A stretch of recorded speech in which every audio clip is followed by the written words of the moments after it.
Vamos falar hoje sobre a doutrina espírita. Quando eu comecei na doutrina, 34 anos atrás, eu escutei que era o consolador que Jesus prometeu. E eu achei aquilo uma arrogância incrível. Pô, tanta religião, é essa que é o consolador, né? Estou falando daquele vem de novo, né? E aí fui estudando a doutrina e percebi que era simples a denominação de consolar. Por que é chamado consolador? Alguém arrisca? Porque ela consola. Olha que simples. E ela consola mesmo, sabe? Consola. A maioria das pessoas chega na doutrina espírita, como eu, pela dor da perda de alguém. Procurando o quê? Consolação. As pessoas querem saber onde estão, como estão bem, se tem mesmo continuidade, se eu vou ver ela de novo. Né? As pessoas vêm atrás da doutrina para se consolar. E encontram aqui realmente o consolo. E não é só por isso. Eu separei 7 itens dessa palestra de hoje para falar sobre por que a doutrina realmente consola a gente. Né? E aí nós vamos passar em algum deles aqui. Né? Mas poderia explicar isso simplesmente dizendo que a doutrina é a religião que mais consola para esclarecer melhor os mistérios que envolvem as coisas entre o céu e a terra. Simples assim a explicação. Mas, por que as outras também não consolam? Consolam, muitas vezes. E vai mais da pessoa que está falando com você, né? Mas a doutrina explica, não tem dogma. Mas por quê? Porque é assim, fica perguntando. Não existe isso aqui. Todas as minhas dúvidas, e olha que eu enchi o Edson de dúvida, foi o professor, no primeiro curso de iniciação espiritual. De lá a gente saiu e montou a casa. Né? A turma que estava lá e mais algumas pessoas da casa montamos na EJA. E eu tinha muita dúvida. Inclusive, eu abraçava todos os trabalhos possíveis que tinha na casa para fazer. Ele falou, calma, não é assim, né? E aí eu fui dando uma relaxada. Né? Mas por quê? Porque é como a gente gostar muito de uma coisa e querer mais daquilo. Né? Então, é assim, para quem está começando o curso de iniciação espiritual, as dúvidas vão aparecer. Porque pouco a gente se ouve sobre aquilo que é esclarecido na doutrina espírita. Kardec era professor, ele tinha todas as nossas dúvidas na hora de formular o livro dos espíritos. Então, isso foi sensacional. Que ajudou, começou com 600 perguntas e hoje o livro tem 1019 livros espíritos. Todas as dúvidas que eu tinha estão lá. Me consola entender as coisas. Não é sim porque sim ou não porque não. É entender mesmo. Então, eu separei uma pequena lista aqui para a gente entender que consola. A primeira delas é comunicação com a espiritualidade. Tem muita religião que fala não, é proibido, a Bíblia é proibida. Mas faz, como é que fala? Exorcismo. Quer dizer, no jeito eles comunicam, mas que eles têm, né? Não creem nas bruxas, mas que elas que elas existem, existem. Tá, mas é proibido ficar. Moisés, e na Bíblia, eles atestam pela Bíblia, aqui, ó, está escrito aqui, ó, proibido falar com os espíritos. E foi mesmo. Moisés proibiu porque mediunidade é uma coisa que tem desde que o mundo é mundo. Antigamente eram chamados de profetas, né? Em alguns lugares ainda. Mas as pessoas banalizaram tanto a comunicação com os profetas, os médiuns, né? Que era assim, profeta, eu devo sair na rua de vermelho ou de azul? Então, banalizou a coisa de uma forma que ninguém vai fazer nada sem perguntar as coisas. Então, vamos lá.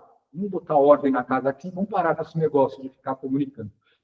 A doutrina espírita, assim como Jesus, tiveram uma estratégia para montar, a chamar a atenção da população para algo divino. Jesus usou milagres. Todos os milagres eram para chamar a atenção das pessoas, para as pessoas entenderem que vinha uma mensagem. A doutrina espírita usou alguns fenômenos também mediúnicos. Dá para ler isso no livro de Arthur Conan Doyle, A História do Espiritismo, que é o cara que inventou Sherlock Holmes, era um grande espírito. Tem vários livros espíritas. E ele explica ali O fenômeno das mesas girantes, que o Edson citou agora há pouco, né? Começou em 1800 e pouco, 50 e pouco lá. Para quê? Para chamar a atenção das pessoas que vinha algo, uma novidade, uma coisa que mudaria a perspectiva de olhar para as coisas. Então, o fenômeno, né, que existiu muitos médiums de efeito físico, de fazer as coisas aparecerem realmente físicas. Hoje é muito mais raro esse tipo de mediunidade. Mas existiam muito lá para chamar atenção. E a igreja, não querendo aquilo, chamou grandes cientistas para ir provar que aquilo era falso. A maioria deles se converteu ao espiritismo. Também foram lá desmistificar, né, a farsa que falavam que era. E não era. Né? Tanto que dura aí bastante tempo já. E tem gente que fala, não, mas isso daí é coisa do demônio disfarçado. Caramba, mas o demônio está usando umas artimanhas para o bem, né? Incrível, né? Está mostrando para as pessoas caridade e tal. Esse demônio a gente está já em reforma íntima. A gente pensa, mas... Então, a comunicação com a espiritualidade é uma coisa que existe desde que o mundo é mundo. E está no livro dos médiuns, tá? Então, aqui eu vou citar algumas das meus pontos aonde vocês encontram para estudar mais sobre o assunto. Então, a comunicação com a espiritualidade está no livro dos médiuns. Muitos vêm pela curiosidade, né, que atrai, né, sabe aquelas brincadeiras de mesa, de copo, tudo atrai espírito. Coisa boa não é, porque espírito de luz não vem brincar. Né? Então, quando você brinca com a espiritualidade, você vai atrair espíritos. Mas se eles vêm para brincar, não acredite que seja espírito de luz, iluminado. Não há comunicação com espíritos de luz e há comunicação com outros espíritos necessitados, né? Então, eles querem receber notícia, né? Psicografia ainda é um atrativo muito grande dentro dos centros espíritas. Mas a compreensão maior dessa comunicação é por meio da nossa intuição. Existe, então, comunicação com o plano espiritual? Óbvio que existe. A gente tem o tempo todo. Quem é médium, então, né? Às vezes, Chico não sabia distinguir, às vezes, peraí, deixa eu ver direitinho, ver se é encarnado ou desencarnado. O médium é fantástico, né? De olhar e conhecer e ver. Imagina, passar na rua e você não sabe distinguir quem está vivo, quem não está vivo ou encarnado. Todos estão vivos. Somos influenciados pela espiritualidade, mas temos nosso livre-arbítrio para escolher e assumir nossas escolhas. Ok? Ao invés de querer ouvir a opinião dos espíritos, escute a sua intuição. E isso é fantástico. É uma das maiores comunicações que nós temos, e todo mundo tem. Todo mundo tem.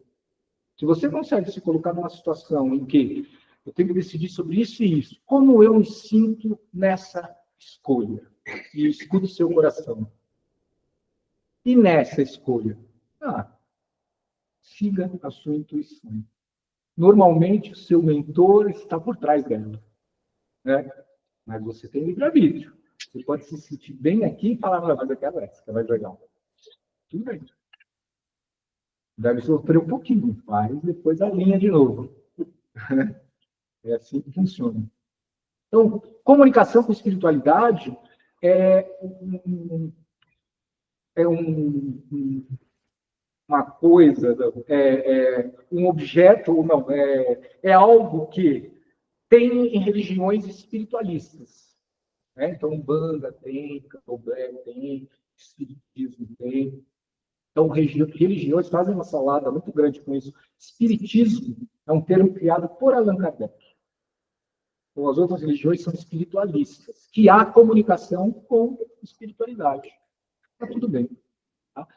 E aqui, no centro espírita puro, aqui assim, o público não entra em contato com os espíritos. Quem entra são os médios dentro de uma sala fechada e passa a comunicação que precisa ser comunicada. Num centro de Umbanda, você já conversa, né, com as coisas, com os espíritos encarnados, incorporados, não encarnados, incorporados. Bom, enfim. Outro item muito diferenciado da doutrina espírita, que outras religiões não defendem: reencarnação. Puxa, muita religião acha que não, mas é engraçado isso, porque só 2% a 3% das pessoas do Brasil são espíritas. 90% são evangélicos e católicos. Tudo bem. E 65% a 70% acreditam em reencarnação. Então, quer dizer, faz sentido para muita gente cuja religião não defende a reencarnação como algo factível, que existe reencarnação. E, na minha concepção, é a maior prova de justiça divina que existe. Não há como nenhuma religião conseguir me provar que só tem uma vida e Deus é justo. Se só tem uma, por que esse nasce cego e esse nasce com saúde? Se só tem uma, por que esse nasce rico e esse pobre? Por que esse aqui nasce sem perna? Por que esse aqui nasce bonito? Por que esse aqui nasce feio? Com uma encarnação só, qual o critério divino para escolher essas pessoas? Não tem explicação. Oi? Não tem sentido. Tem sentido. Então, na justiça divina, a reencarnação faz parte do processo. Então, quer dizer que você hoje, tudo que acontece na sua vida, são escolhas que você fez lá atrás. Em outras vidas, também pode ter muita coisa acontecendo hoje. E nessa também, tá? As suas escolhas determinam como é a sua vida hoje.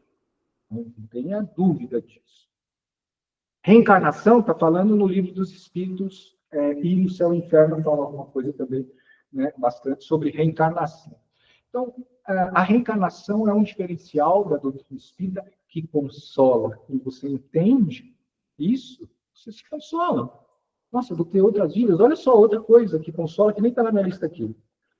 A lei do progresso. Você nunca retrocede. Você é sempre melhor. Você está sempre indo para frente. Você não vai reencarnar como cachorro. Deve ter cachorro muito mais legal que gente. Mas é isso, não há retrocesso, a lei do progresso, vai sempre evoluir. Então aquele cara que é o pior dos bandidos hoje, foi pior um dia, hoje ele está evoluído, como nós. Podemos ter passado por encarnações onde fomos perversos, provavelmente passamos, né? Mas a lei do progresso nos dá a condição de hoje, que nós estudamos, rezamos, oramos, né? Então, isso também consola a gente. A lei do progresso, da evolução, a reencarnação.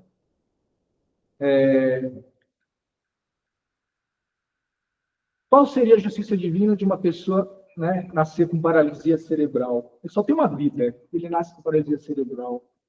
Aí você vai perguntar em outra religião, eles falam, porque os pais... quer dizer que eu estou assim por causa dos meus pais. Perde totalmente o sentido da coisa, se a gente for analisar. E aí consola quando a gente fala, não, em outra vida, diz algumas coisas, e às vezes até pedir para vir assim, para eu resgatar coisas e pagar alguns karmas, né? Não que a vida seja só karma, não é isso, sabe? Karmas a gente pode mudar. Eu sou assim porque é karma. Eu estou com essa pessoa porque é karma. Não existe isso. Isso é preguiça de mudar, tá? Isso é preguiça, não é karma. Né? Você aceitar que é kármico as coisas está mais ligado à sua falta de vontade do que realmente a processos kármicos.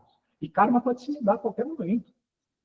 Se eu fiz coisas erradas lá e eu hoje atuo numa vida com amor, atuo numa vida com respeito ao próximo, lógico que você vai ter uma melhoria e vai resgatando aquele processo kármico, né?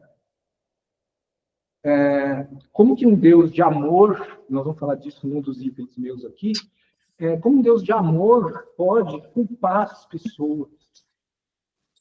Hoje o maior mal da humanidade, as maiores atrocidades que acontecem é em cima de ódio, de culpa e medo. Nós somos paralisados na nossa vida por causa de culpa e medo. Culpa de coisas que a gente nem fez. Eu me sinto culpado que meu filho está assistindo dessa forma. Eu me sinto culpado. A gente é louco para abraçar uma culpa. Já perceberam? Culpa. Eu sou culpado. Eu tenho culpa nisso. Eu tenho culpa naquilo. Por quê? Porque os medos nos paralisam. Medo é causado por duas coisas. O desconhecido e o difícil. Essas duas coisas. Medo da morte é desconhecido. O medo que eu estou hoje de um emprego novo, vou ter que enfrentar uma situação que eu não conheço, desconhecido e difícil. Isso nos dá medo. E tem o medo que paralisa e tem o medo que nos protege. O medo que faz a gente olhar para os dois lados da rua quando atravessa é o medo que protege. O medo que não deixa eu sair de casa. É o medo que paralisa. E não tem fundamento, muitas vezes. Medos, né? 95% das coisas que a gente tem muito medo, e que a gente fica preocupado, e que a gente perde noite de sono, nem acontece. Pode reparar. Nem acontece, mas a gente perde um tempo danado com essas preocupações. Danado mesmo. Grande tempo. Vamos lá, outra coisa que a doutrina espírita nos consola é entender sobre faixa vibratória. Aonde a gente está, nas faixas vibratórias. E hoje a ciência começa a mostrar isso como frequência. Já ouviram falar de frequência? Faixa vibratória. O que é faixa vibratória? Ela tô mal. Hoje eu tô mal. Está numa faixa vibratória lá embaixo. Hoje eu estou bem. Hoje eu estou feliz, hoje eu estou bacana, acordei inspirado, está numa faixa vibratória em cima. A questão é, quando você está em cima, para cair é um pulinho. Quando você está embaixo, para subir é uma dificuldade grande. Estou mal. Não consigo. Vou dar algumas ferramentas para melhorar a frequência. Mas é igual a onda de rádio. Você escolhe a rádio que você quer, você põe lá, você vai pegar tudo que está lá naquela rádio. Uma desgraça na minha vida aconteceu. De repente vem outra. Fala, pô, não é possível, desgraça pouca bobagem, vem sempre acompanhado de outra desgraça. Não, é você que está numa faixa vibratória da desgraça. Aí você vai pegando tudo que está lá. Tudo. Então, como a gente pode mudar isso? No Livro dos Espíritos a gente vê sobre frequência. Tá? Frequência é o estado de espírito que você escolhe estar. É medo, né? Tem uma tabelinha aqui, eu vou mostrar rapidamente já, mas só para vocês entenderem a escala de medo, de raiva, de ódio que a gente sente, e fica naquilo um tempão, remoendo, sentindo ódio. É a frequência que você escolhe dar. E aí, quando você se liga que, pô, não quero estar nisso, está me fazendo mal. Como eu faço para mudar? Vou dar as ferramentas aí. Cultivar atitudes de amor. Pô, como que é isso? Cultivar atitude de amor é você respeitar as pessoas, é você dizer eu te amo. Quanto tempo faz que você não fala eu te amo para o filho, para o pai? Falar eu te amo não é uma coisa banal, é uma coisa de sentimento. As pessoas gostam de ouvir, mas tem uma falta de coragem de falar, muitas vezes. Compaixão é outra ferramenta que você usa para mudar a sua frequência para cima. Perdão. Perdão está entre você perdoar alguém e você ser perdoado por alguém. São duas coisas distintas até, né?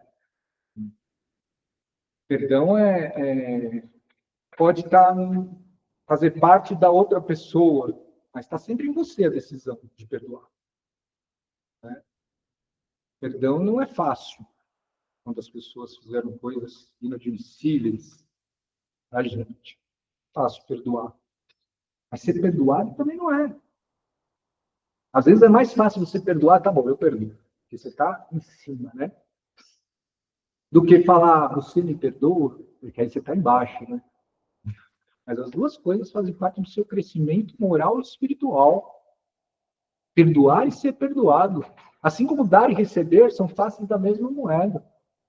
Às vezes as pessoas é muito fácil para dar as coisas. Não, eu estou dando para você. Não, obrigado, não preciso. Não, obrigado. Receba. Receba. Faz parte. Quem recebe, dá. Quem dá, recebe. Faz parte do jogo. Saiba receber. Saiba receber amor. Saiba receber carinho, um abraço. Às vezes a gente fica constrangido até de receber algo, uma pessoa que você ajudou, que precisava, tudo, ele vem te dar um presente. E você sabe que ele é um necessitado, você fala, não, guarda para você. Poxa, você está quebrando a oportunidade dele também estar nessa moeda de dar. Porque ele está muito tempo de receber.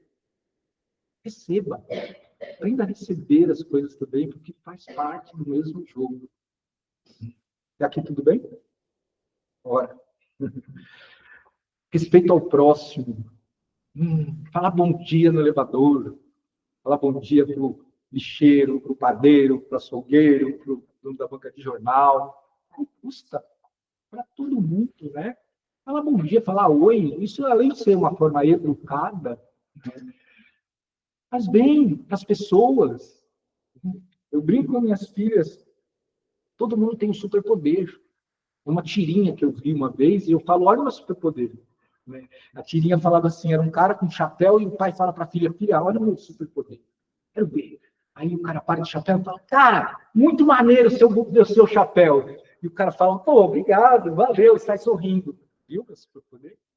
De fazer as pessoas sorrirem, as pessoas se sentirem bem. Todo mundo tem superpoder. Às vezes é só um bom dia. Às vezes um bom dia salva uma pessoa do suicídio. Já ouvi casos. Né? De uma pessoa que estava indo para tirar a vida. E aí ela é bem tratada por uma pessoa que ela nem conhecia e repensa. E a espiritualidade aproveita esse repensar dela para, né, a de luz, para que a gente tenha o anjinho e, né, os dois aqui, né? Espíritos de luz nos intuindo, como espíritos atrasados nos intuindo. E quem que fala mais com a gente? Quem você der mais abertura. Quem você estiver na frequência. E a frequência também. Se você está numa frequência em que os espíritos de pouca luz podem interferir, eles vão interferir. E você vai dar abertura. Por isso, é tão importante você estar em frequências boas. O que mais eu faço para melhorar a frequência?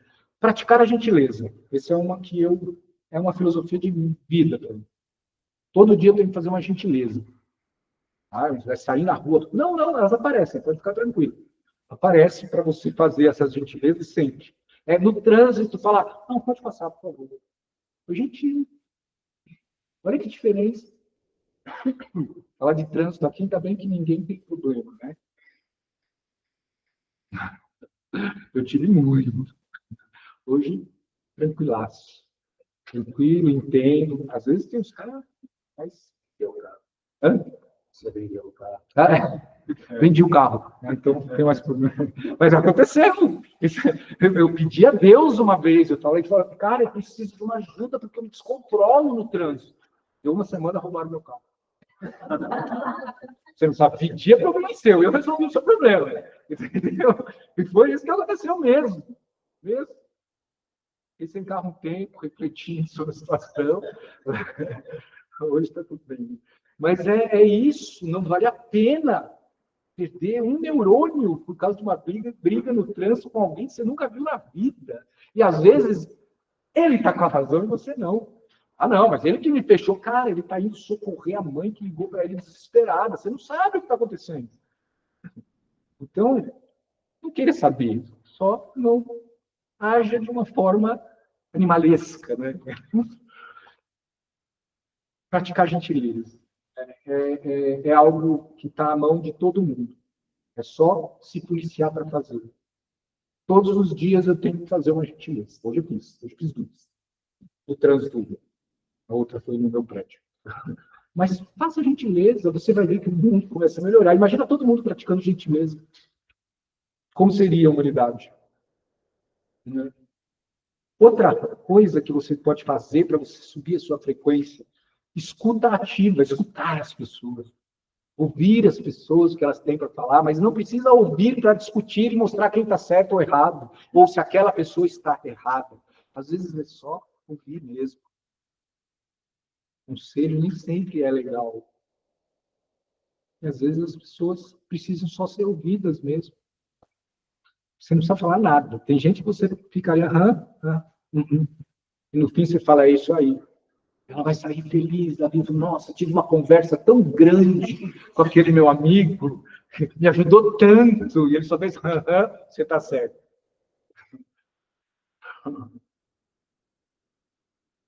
A verdade é que nós temos que nos policiar para propor sempre o bem-estar e a harmonia. Como dizia Gandhi, né? Se você quer encontrar felicidade e alegria nos lugares que você vai, leva com você.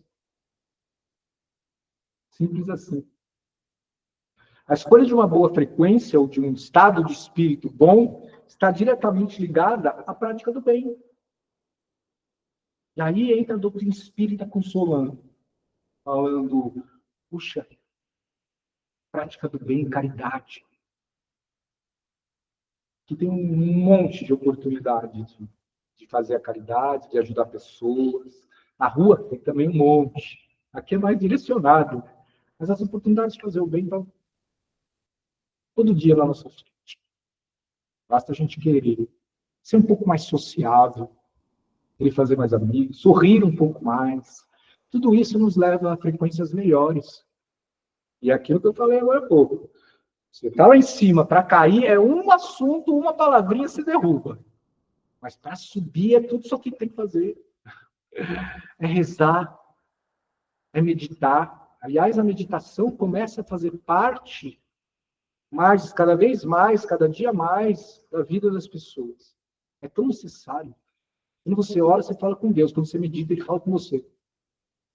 Porque você medita para dentro, e o que nós temos dentro de nós é a centelha divina, onde a gente se conecta, se acalma, respira, né? Como se é. Respira. É muito importante também. Aqui tem a frequência, a escala de frequências de David Hawkins, né? Vergonha, culpa, frequências baixas, vergonha, culpa, apatia, né? Inércia, preguiça, pesar, dor, sofrimento, mágoa, medo. Tudo isso faz parte de frequência baixa. Se você tem alguma dessas características muito tempo, porque eu não estou falando para você eliminar, porque você não vai conseguir eliminar. Ninguém consegue. Mas saia dela. Saia do seu estado de culpa, do seu estado de medo. Procure sair, fazer outras coisas para distrair a mente, porque a maioria das coisas vem pela mente, não pelo seu espírito. Né? Aí, frequências neutras, aceitação, disposição, neutralidade, coragem já começa a melhorar, né? Coragem, orgulho, você está apático, você não faz, você está na frequência baixa. Eu vou fazer. Levanta lá de casa, vai e faz. Não importa o que seja. Mas você teve uma ação, você teve a coragem de mudar alguma coisa. Você está subindo sua frequência. E aí vem as frequências mais altas. Razão, amor, alegria, paz, iluminação, aí frequências espirituais. Né? Mas a frequência quem escolhe somos nós. Se você acorda aqui, hoje vai rezar, vai orar, vai praticar caridade, vai fazer alguma coisa que eleve sua frequência, mas faça algo. Espíritas são responsáveis por melhorar a humanidade. Está na hora da gente começar a ser espírita. Porque a maioria das pessoas que eu pergunto, você é católico? Sou católico. Você, eu sou evangélico, sou protestante com orgulho. E você, eu sou espírita, tentando. Nunca é, está sempre tentando ser espírita. Ninguém é perfeito, não. Né? Nós somos espíritas, nós seguimos Jesus, primeira coisa, né? Acreditamos em Deus e os ensinamentos que Kardec nos trouxe. De quem? E aí, esses dias eu vi no Espírito da Verdade, alguns grandes religiosos dizendo que o Espírito da Verdade era Jesus, o responsável pelo nosso planeta. Dizem que é um aglomerado de espíritos falando sobre a coisa, mas Jesus faz todo sentido também. Ser o Espírito da Verdade que intuiu Kardec em todas as obras. Não é? Quase. Outra característica, busca pelo crescimento contínuo. Reforma íntima. Essa é uma característica que eu posso falar aqui com vocês e posso falar dentro de empresas, dando treinamento, que eu gosto de fazer, sobre reforma íntima. Aqui eu falo de reforma interior, de melhorar a sua vibração. Lá eu falo mudança mental, multicomportamentos. É a mesma coisa, só falo com palavras diferentes. Mas levar... eu não levo o espiritismo dentro das empresas, mas eu levo amor dentro das empresas. Não é necessário ter amor dentro de uma empresa? O amor é necessário estar em todo lugar.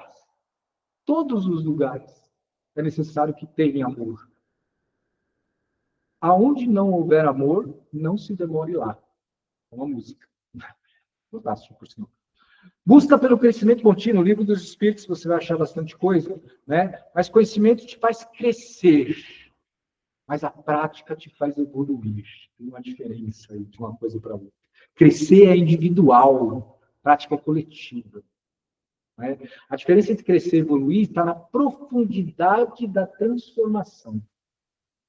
Crescer é quantitativo, envolve aumento, expansão, melhoria em algo que já existe. Aí eu estou crescendo. No contexto pessoal ou profissional, pode significar ganhar mais conhecimento, mais experiência ou mais bens materiais. Isso é crescimento. Agora, evoluir é qualitativo. Implica uma transformação interna, uma mudança de nível, um aprimoramento mais profundo que altera a forma como pensamos, como sentimos e como agimos. Então, crescer e evoluir são coisas distintas, mas ambas fazem parte da reforma íntima. Cresce no individual e fica tão grande que transborda aquilo para o coletivo. Olha que lindo. Outro ponto que fala da consolação, do consolador, da doutrina espírita. Estou extrapolando aqui, mas já vou parar.